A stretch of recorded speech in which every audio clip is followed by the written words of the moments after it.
Suicide Note, by Mitchell Heisman. This work is a computer-generated reading of Suicide Note, by Mitchell Heisman. This reading was produced using Natural Reader 14, a product of Natural Soft Limited. This work is free and licensed by Mitchell Heisman for copying and distribution under a Creative Commons Attribution Non-Commercial No Derivative Works 3.0 United States license. Part 1. God is Technology. How the singularity of monotheism transcended biology and primed the technological genesis of God. The genesis of God. Founding the transcendental world city of the mind of God. Supersession. Why, asked evolutionary biologist Richard Dawkins, do we so readily accept the idea that the one thing you must do to please God is believe in Him? What's so special about believing? Christian faith in Jesus's assertion that He was the Son of God takes precedence even over generosity, humility, or sincere and honest truth-seeking. Why?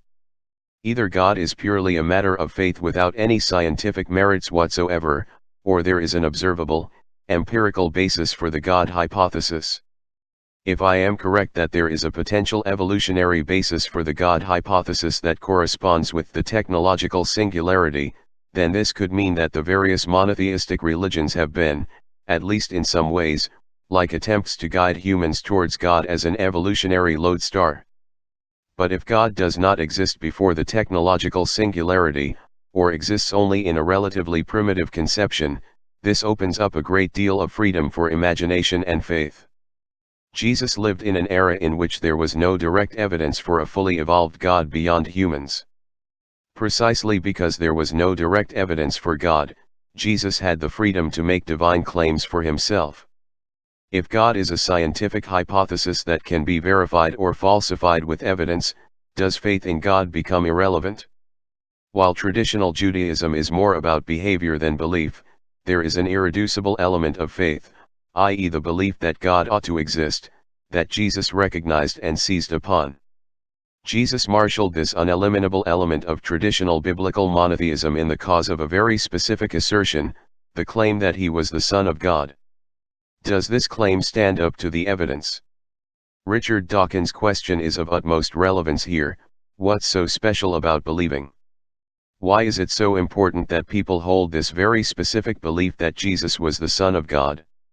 The evidence, as presented in the succeeding book, supports the view that Jesus of Nazareth was the son of a Roman soldier who raped a Jewish woman during a Roman crackdown on Jewish revolts around 4 BCE. This would make Jesus half Jewish by descent and half the son of a Roman rapist.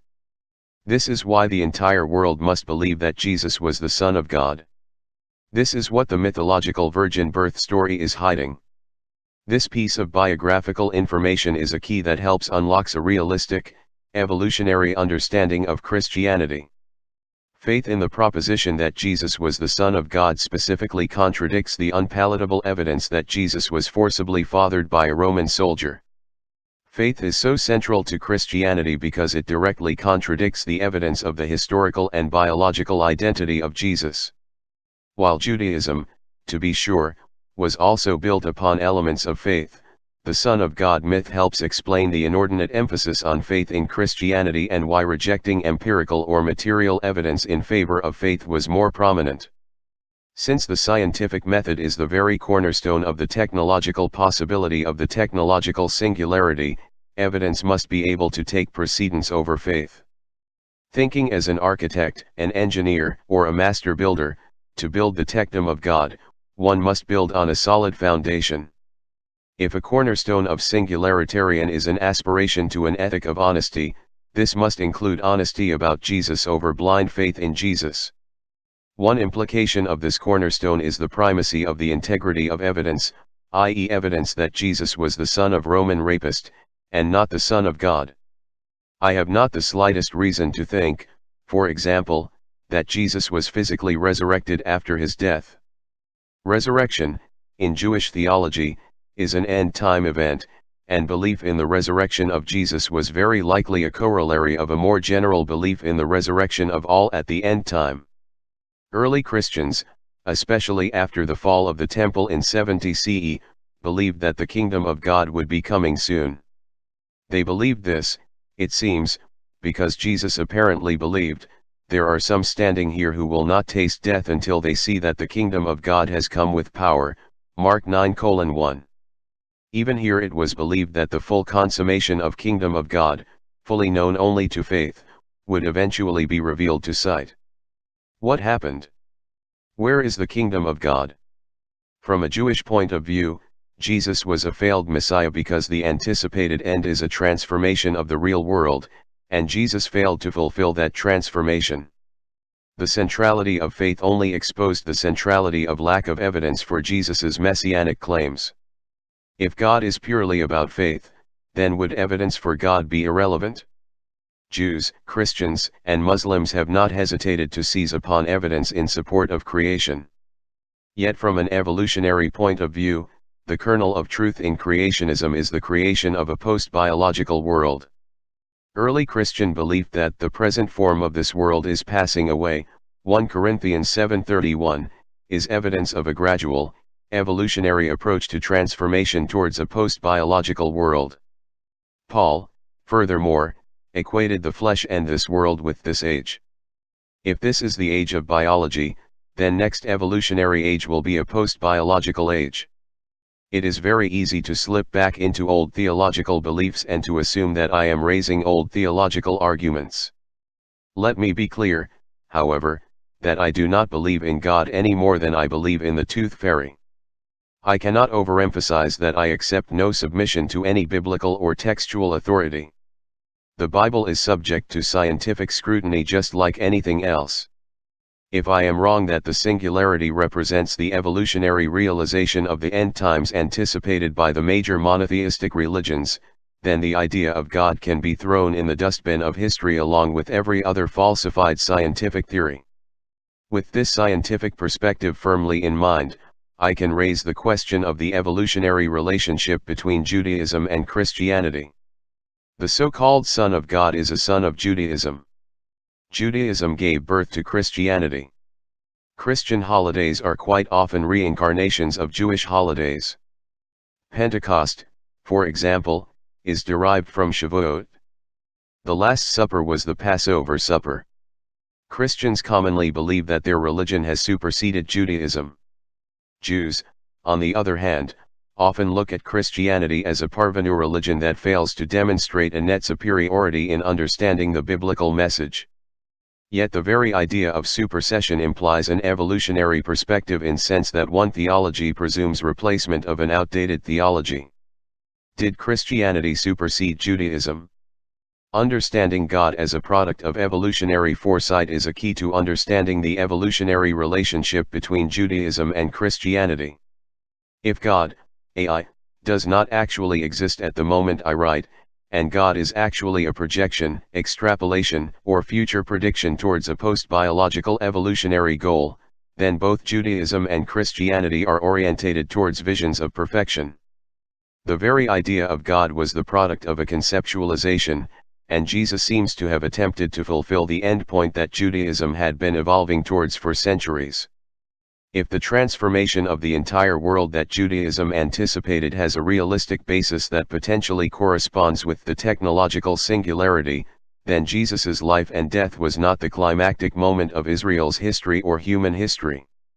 If the endpoint can only be the fulfillment of a material, evolutionary process, this helps explains how it could be vaguely anticipated as the culmination of post-biological evolution, and why Jesus, while contributing to this evolutionary process in some ways, did not and could not have finished the job. Yet Christian misunderstanding is partly a product of Jewish misunderstanding. While biblical monotheism takes some primitive evolutionary steps towards post-biological evolution, I fail to see that Judaism anticipated artificial intelligence per se. It is ridiculous to revert to old theological arguments between Judaism and Christianity when both are wrong in different ways and both entirely deserve to be superseded by a scientific understanding of post-biological evolution. Speaking as a Jew, I do believe that the time has come to recognize that from Jesus, the failed Messiah, we Jews have something to learn. The truth that I do think that Christianity anticipated is that there is an inherent conflict between notions of biological aristocracy and post-biological evolution. Even if the quasi-aristocratic pretensions of the notion of the chosen people are overestimated by many Gentiles, there does ultimately come a point when such claims becomes absurd if Jews are pointing to the path to a post-biological God, a path beyond Jews as a nation. While Jews pioneered this path towards post-biological evolution in the West, the very fulfillment of this path conflicts with sempiternal privilege. Jews who think that their self-conception as the chosen people grants any automatic privilege in relationship to the singularity are in for a rude awakening. The idea that Jews have some kind of inherently privileged relationship to the singularity is an utter delusion and should be treated as such.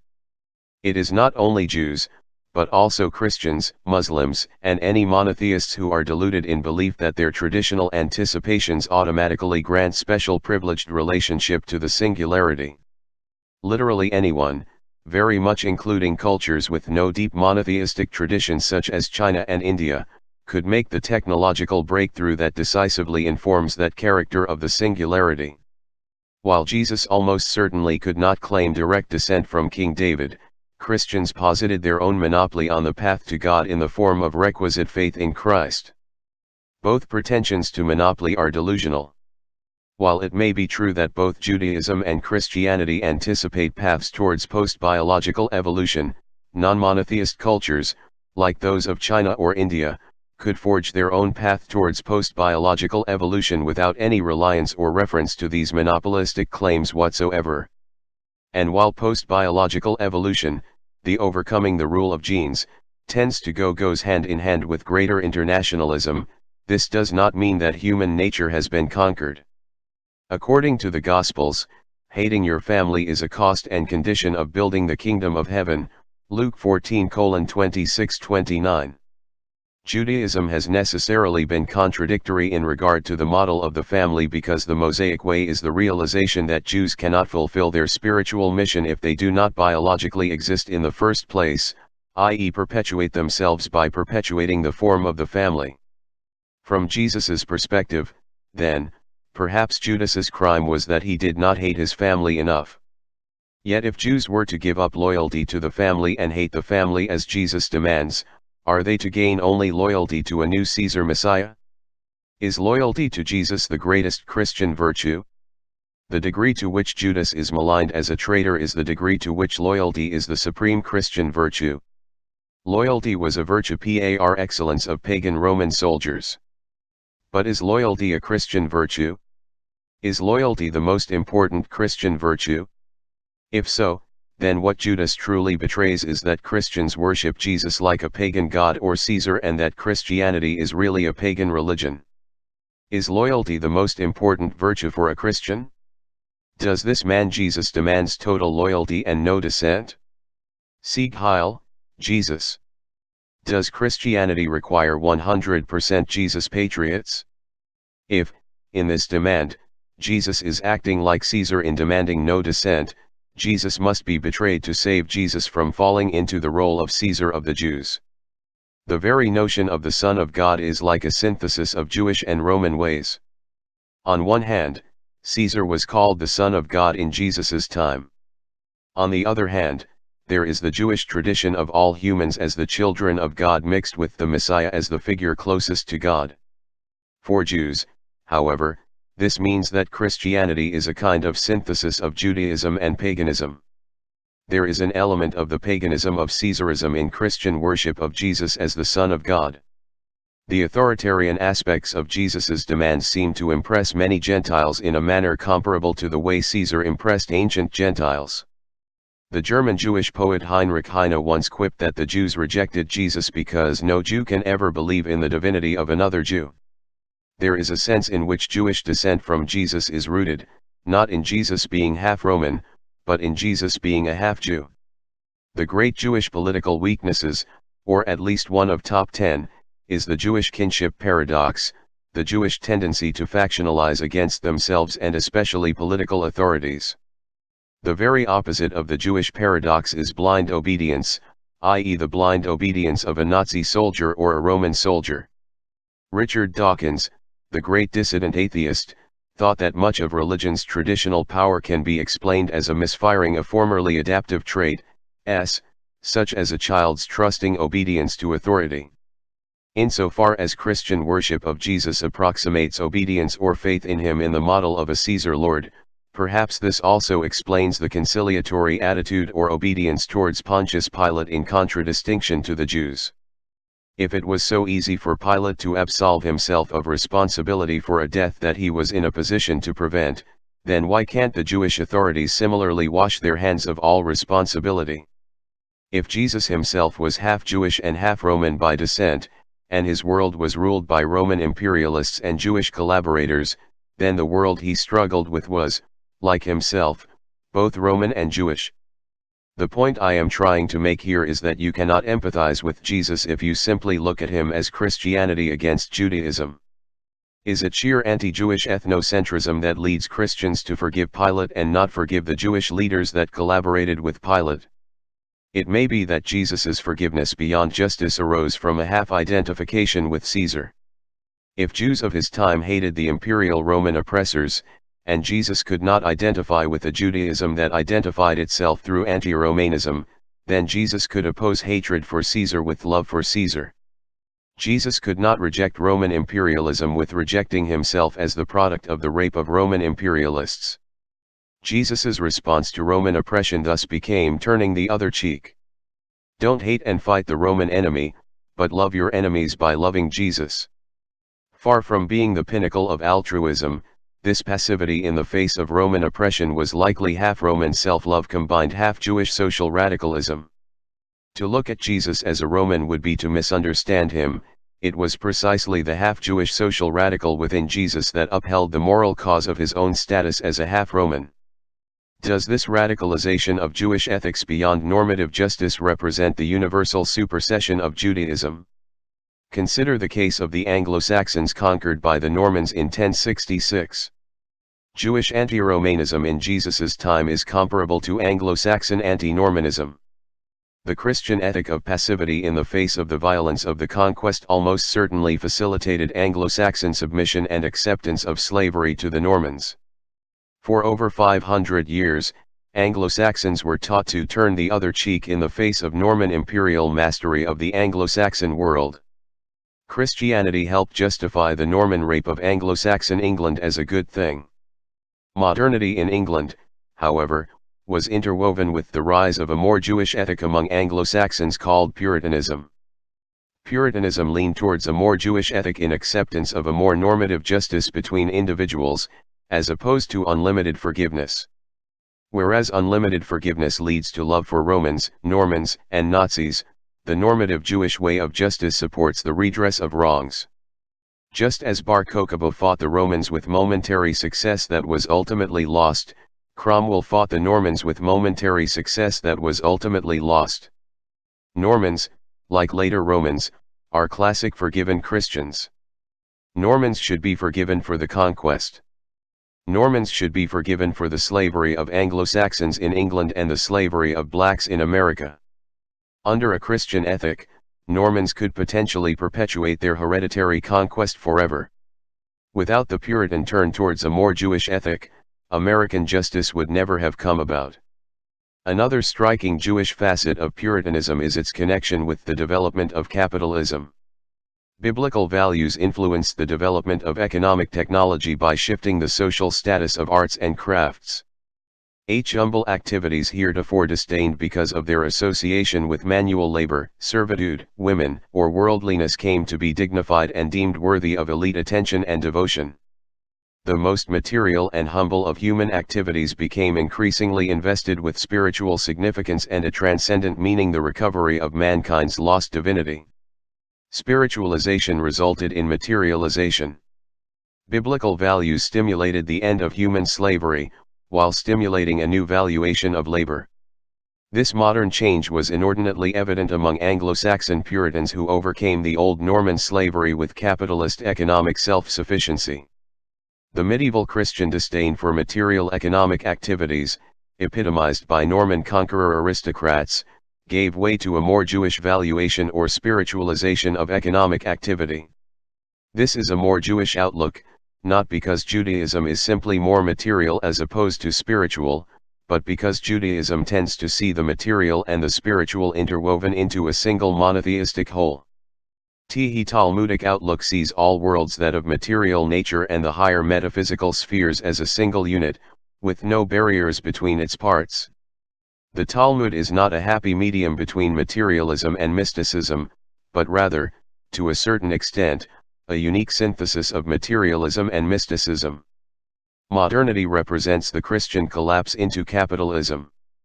The epitome of modernity, the American Cathedral of Commerce, represents the evolution of more distinctively Christian and medieval values into more Jewish and modern values.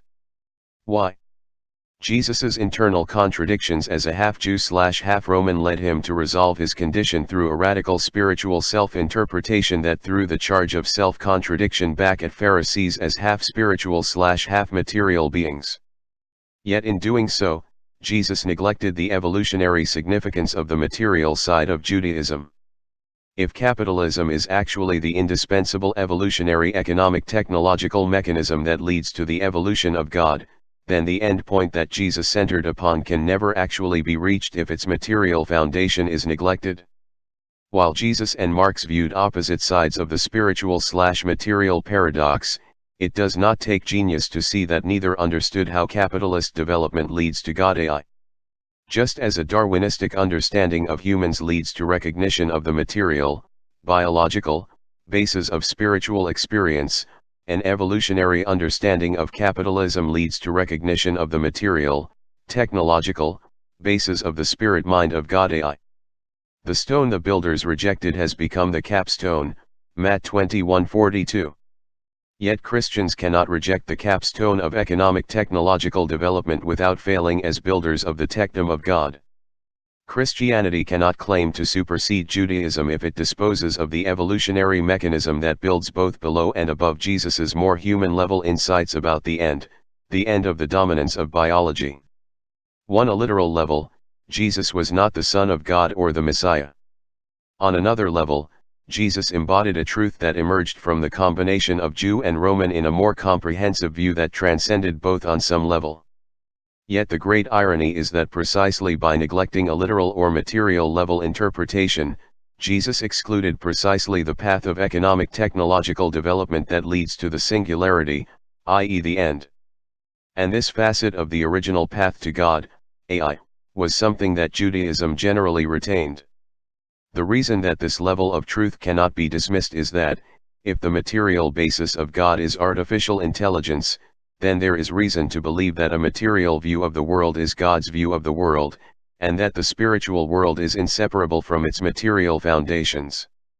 Both Jews and Christians have something to learn from one another. It might seem as if I am trying to be ecumenical here, but I am not. There are basic reasons why both Judaism and Christianity each miss decisive pieces of the puzzle. A Jew could accept every bit of the new, universalistic truth Jesus proclaimed and still recognize that he failed as a Messiah in failing to bring about God's rule in a literal sense. A Christian could accept every bit of the economic technological basis of the path to God, and still recognize that the biological contradictions of Judaism must ultimately resolve on the side of post-biology. So Christianity has a truth for Judaism, and Judaism has a truth for Christianity. The conflict between these two theologies can only be reconciled on a higher level, and I propose that an objective possibility exists for the realization of this higher level in the singularity. Jesus, like the figure of Moses, represents a turning point, not the end point. Judaism, Christianity, and Islam cannot be artificially imposed onto the singularity, because all have fundamentally misunderstandings of what the end point is. A singular contribution of Christianity to the singularity is Jesus's parable of new wineskins for new wine. Christianity, along with Judaism and Islam, are old wine. One cannot attempt to fit the new wine of the singularity into the old wineskins of Judaism, Christianity, or Islam without both bursting these old wineskins and destroying the new wine. Just imagine if the realization that these religious traditions vaguely anticipate post-biological evolution became identical to refusal to accept that they must evolve themselves. All of these monotheistic traditions were ultimately human-ruled. The potential of the singularity is the potential to transcend each and every high point of human history, including all previous religion. Did Jesus himself think that he was the Messiah? If Christianity's errors are based, in part, on some original errors of Judaism, then maybe Judaism is to blame for the very idea of a Messiah. The whole idea that there must be a Messiah should be questioned. This belief only gradually evolved within Judaism, and part of its appeal lay in the all-to-human virtues of a human representative of God. Does the very idea of a Messiah make any sense whatsoever in relation to the singularity? If the scientific basis of the end times is the end of the rule of biology and the beginning of the rule of God technology, and there exists a leader or Messiah that helps guide this end as a bridge between a God AI and man, one might suppose that the Messiah would literally embody this transition by being part technological. Would a presumptive Messiah, in other words, be a cyborg? There is some reason to think that this supposition is exactly wrong. The traditional biblical prohibition against making visual representations of God has relevance here. If the attempt to make an image of God AI is idolatry because the distinctive characteristic of God AI is abstract mind above the human mind, then making an image of God would be like making an image of a human mind, as opposed to making an image of a human brain or a human body. In other words, what matters is not the substrate of God, but the transcendent level of mind. God is invisible only because God is mind and mind is abstract. The attempt to make a human-friendly image of a superhuman AI would be an anthropomorphization for the sake of human consumption that would inherently falsify what is transcendent about AI by lowering of the actual content of an abstract superhuman mind to a human level. But if making images of a God AI would falsify God in the minds of humans, might this also distance God from humans? If one imagines the function of a Messiah as being a bridge between God AI and man, then the Messiah could only fulfill that role by retaining a fully and deeply human being. In other words, even if an AI God masters an understanding of human emotional intelligence, it may still be intuitively perceived as remote or alien. Most people cannot relate to such a being easily, and a perceivably cyborg Messiah would only exacerbate feelings of alienation from a God AI. In short, a Messiah would have to be, among other things, an inordinately charismatic figure. The Messiah would have to possess qualities that reflect human psychology, not the nuts and bolts of God technology. Even if such a figure might possibly be a literal cyborg in a limited sense, i.e. through a brain internet interface, this would be peripheral and not a perceptible distraction from the central humanity of the Messiah. Jesus's unique qualities were the product, not of any external technology, but of a unique convergence of characteristics at least partly attributable to the combination of Jewish and Roman spiritual qualities. Christianity does appear rooted in Jesus as a mix or combination of opposites, Jewish and Roman qualities. This way of synthesis of opposites is comparable to the yin and yang of Taoism. In this way, one can see Jesus was a step towards the combinatorial evolution characteristic of post-biological evolution. The global mind evolves through such unprecedented combinations and, from this point of view, one can discern an anticipation of a genuine convergence of religion and philosophy in Hegel's notion of the world spirit as a philosophic synthesis of past combinations in the history of the human mind.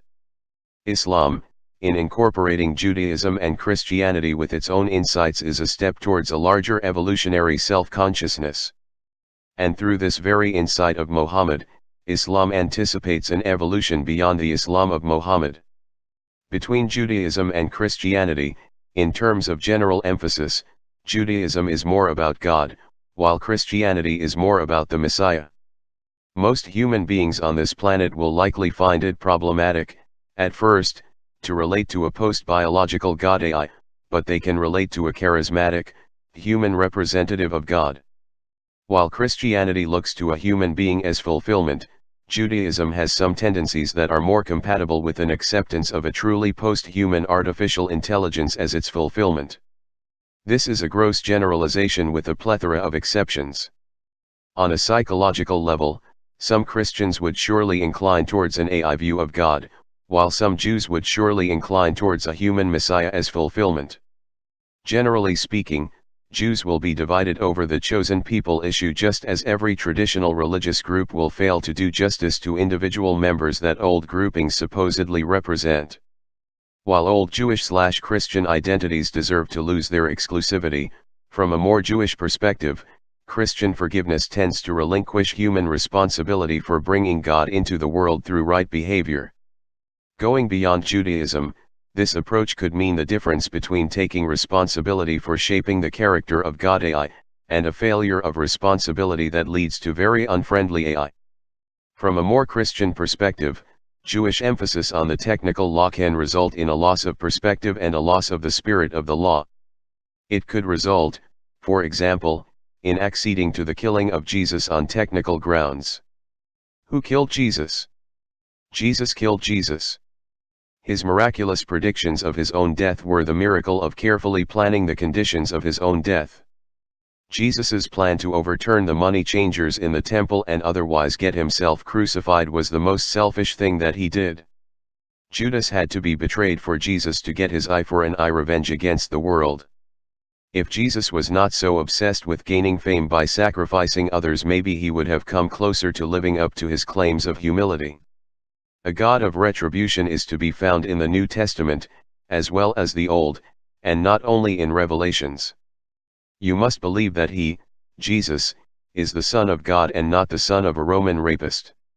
Or else what? Or else, the Son of Man is going to send me to hell, or the spiritual equivalent of Auschwitz. Woe to that one by whom the Son of Man is betrayed. It would have been better for that one not to have been born. Mark 14:21, nobody messes with Jesus, is that it?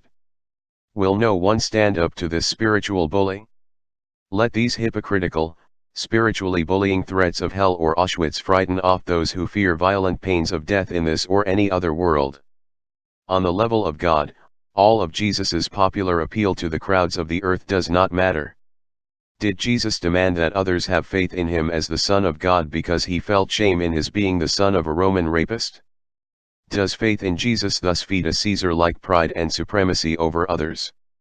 Jesus's failure to fulfill messianic expectation exposes either a naked arrogance or a lack of humility about his messianic claims. All the paradoxes of servant leadership, and being first by being last, cannot efface a kind of arrogant pride in which selfish aggrandizement as the Son of God is simple dishonesty rooted in his simple shame in his humble origins. Is it possible to imagine a man who excels Jesus in the virtue of honesty? The virtue of intellectual honesty is directly connected with the scientific/technological basis of the singularity. The singularity cannot be reduced to human psychology, one must be able to look beyond oneself. The great irony is that Jesus failed to fulfill messianic realization because, in part, he made it about himself. If he had been less self-centered, and less fixed on the delusional spiritual interpretation of himself as the Son of God, he might have opened to a larger truth that was beyond him.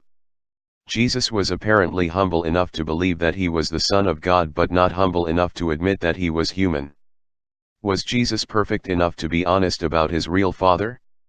Will Christians reject Jesus's insights and relegate him to the status of a social untouchable if they accept that his father raped his mother? Note that I am not even criticizing Jesus's hubris on moral grounds. Fine, if Jesus thought he was so great, let him be arrogant or even virtuous in a pagan sense. I am criticizing the fact that he did not fulfill the evolutionary transformation of the world. To simply replicate what Jesus did and was in his own time in a second coming assumes that no evolution beyond Jesus is necessary. Yet if a second coming is necessary primarily because he missed something in his first coming, then the second coming would amount to the revelation of why Jesus failed to merit the full title of Messiah in his first coming. Yet one could say that Jesus's second coming already came in his spiritual rule over the medieval Christian world. So while the notion of the second coming presumes a static world in which no new wineskins shall be created, Jesus's own impact on the world itself changed the world itself. This means that Jesus himself believed in his presumption to evolve new wineskins, while his traditional followers deny others the power to evolve new wineskins. Yet the only reason that a second coming would be necessary at all is that Jesus did not fulfill traditional expectations of a Messiah in his first coming. If Jesus was less than the total messianic synthesis, his followers could only presume a static repetition of his messianic claims by greedily denying the possibility that newer wineskins might fulfill what Jesus attempted. If it were revealed to Jesus that he did not fulfill all of the conditions of Messiahhood, would he voluntarily step down, or would he attempt to seize the crown, so to speak, anyway? Would he be willing to sacrifice his claims to another? Perhaps Jesus was not that altruistic. Without humility in the monopolistic messianic claims made either for himself or by others, Jesus appears like one greedy for power at all costs. To leave it as Jesus's level of insight would be to maintain a static and undynamic world that, for this very reason, never evolves to the biological evolutionary end that is precisely Christianity's central focus. I am not saying that Christianity is a fossil any more than I am saying that Judaism or Islam is a fossil. What I am saying is that the vision of Jesus's second coming that presumes a static world after Jesus that does not evolve towards new wineskins of religious insight defies the spirit of the man responsible for the evolution of the new wineskin of Christianity out of Judaism. For followers of Jesus to believe in a pure second coming is to believe that Jesus was a hypocrite. There is only a single point upon which it seems justifiable to speculate. It seems at least possible or even likely that a human being that would fulfill the role of Messiah, a human leader towards and in the singularity, would be a half-Jew. Note that I do not mean Jew in a strictly biological sense here. This half-Jew, by the way, would not be Jesus. Why? Jesus would not have become Jesus outside a unique confluence of historical circumstances, i.e. being a half-Jew, half-Roman in Jewish/Roman war. That world no longer exists because it has been transformed by the consequences of Jesus's existence in that world.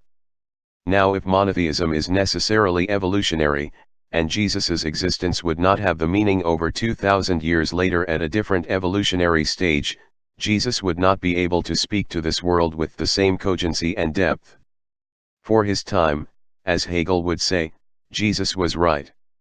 Jesus did what was possible for him in his own time, and spoke for his times. The end of his life is historically and evolutionarily linked with the end of the era that culminated in the Roman Empire. In a time far closer to the singularity, however, Romans do not rule the world. Jerusalem, at least at the moment that I write this, is ruled by the formally liberal democracy of the State of Israel. While I do not think that the comparison is fully justified, what could be more morally hackneyed and obvious than condemnation of Israel in relation to the Palestinians, as if Israelis were truly new pagan Romans or truly new neo-pagan Nazis? Consider, however, what would be the closest equivalent of Jesus in the Israel/Palestine conflict. Would Jesus be the one joining the morally superficial bandwagon that condemns Israeli violence while supporting Palestinian or Muslim violence? The closest equivalent of Jesus in the Israel/Palestine conflict would be a half-Jew/half-Muslim that exposes Muslim hypocrisy just as Jesus exposed the hypocrisy of the Pharisees. The closest equivalent of Jesus in the Israel/Palestine or modern/Muslim conflict would be a synthesis of both sides that exposes the instinct-driven bloodlust underlying the revolutionary patriotism of radical Islam. Such an individual would be formally Muslim by religion, just as Jesus was formally Jewish by religion, who yet, in the process of religious self-realization, explodes ancient boundaries on a global level by taking Jewish-Christian-Muslim monotheism beyond itself to a hitherto unprecedented state of being. The God of Isaiah declared that in the end of days, my house, the temple, will be a house of prayer to all the nations, 56:7. All the nations. The Israel/Palestinian conflict can only be resolved on a human level through victorious violence on one side or the other. The Israel/Palestinian conflict can only be resolved on an authentically divine level in synthesis with the singularity. If this is correct, it is likely that the Messiah will begin as a Muslim and end beyond Judaism, Christianity, and Islam.